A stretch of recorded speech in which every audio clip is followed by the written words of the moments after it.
কুত্তাবাবু, Trump এবং tractor ইত্যাদি নামে বিহারে রেসিডেন্সিয়াল সার্টিফিকেট আমরা অলরেডি দেখেছিলাম। এবার বেড়ালের নামে রেসিডেন্সিয়াল সার্টিফিকেট ইস্যু হলো এবং সেখানেও দেখা যাচ্ছে যে যে যার নামে ইস্যু হয়েছে তার বাবার নাম হচ্ছে ক্যাটি বস, তার মায়ের নাম হচ্ছে ক্যাটিয়া দেবী এবং যে যার নামে ইস্যু হয়েছে তার নাম হচ্ছে ক্যাট কুমার।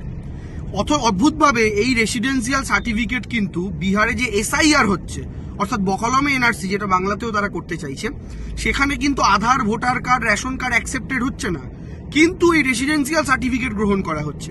আর এই রেসিডেন্সিয়াল সার্টিফিকেটই কুকুরের নামে, বেড়ালের নামে, ট্র্যাক্টরের নামে, এমনকি ডোনাল্ড ট্রাম্পের নামেও বেরোচ্ছে।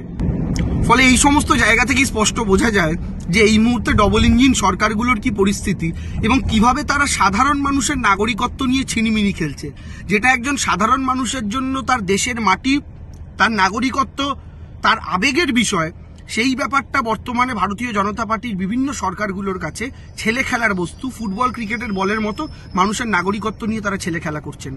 এই জন্যই আমরা এসআইআর এর বিরোধিতা করছি এবং আমরা আবার বলছি, কুকুর বেড়াল যাকেই আপনারা রেসিডেন্সিয়াল সার্টিফিকেট দিন না কেন, এই কুকুর বেড়ালদের ভোটে কিন্তু আপনারা জেতেননি, জিতেছেন মানুষের ভোটে।